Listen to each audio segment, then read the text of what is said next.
Hello guys, welcome back to our channel. ఈ వీడియోలో మనమైతే నువ్వుల కారపొడి ఎలా తయారు చేసుకోవాలో చూద్దాము. మీకు కావాల్సిన క్వాంటిటీని తగ్గట్టు నువ్వులను అనేవి డ్రై రోస్ట్ ఇలా చేసుకోండి ఒక పెద్దపాటి కడాయిలో.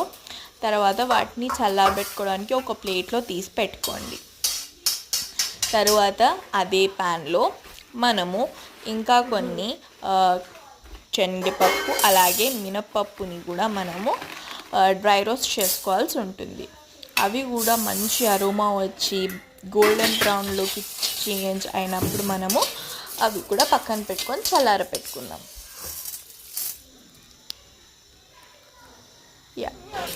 యాక్చువల్గా మనము వీటికంటే ముందు ఎండుమిర్చిని డ్రై రోస్ట్ చేసుకోవాలి. ఆ క్లిప్ మిస్ అయింది, కానీ మీరు కావాల్సిన ఎండుమిర్చిని ఇక్కడ దగ్గర ఒక 15 to 20 డ్రై చిల్లీస్ అనేవి నేను రోస్ట్ చేసుకున్నాను. మీరు కూడా చేసుకోండి. ఇప్పుడు వీటిలో మళ్ళీ ఒకసారి డ్రై రోస్ట్ చేసుకున్న నువ్వులను వేసి బాగా మిక్స్ చేయండి. దానివల్ల మనకి ఎక్స్ట్రా క్రంచీనెస్ యాడ్ అయ్యి పౌడర్ బాగా వస్తుంది.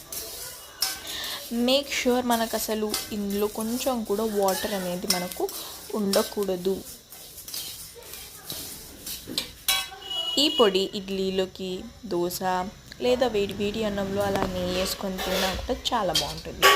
ఇప్పుడు ఒక గుప్పెడు పల్లీలు కూడా వేసుకొని వాటిని మీరు డ్రై రోస్ట్ చేసుకోండి. మార్చుకోవద్దు, డ్రై రోస్ట్ మాత్రమే చేసుకోవాలి.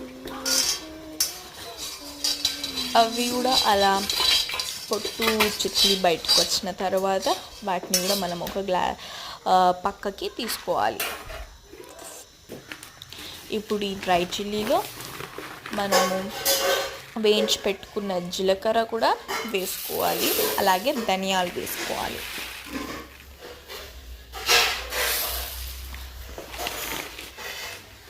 వేయించి పెట్టుకున్న జీలకర్ర, వెల్లుల్లి ఇవి కూడా మనం వేసేసుకోవాలి. అలాగే ఉప్పు, తగినంత ఉప్పు వేసుకోవాలి. నేను ఇక్కడ దొడ్డు ఉప్పు వేసుకుంటున్నాను.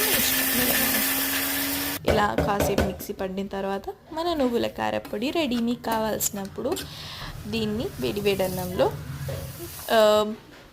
సర్వ్ చేసుకొని తినండి. లాస్ట్కి కొన్ని వెల్లుల్లి వేసి కూడా మనం గ్రైండ్ చేసుకుంటే సరిపోతుంది.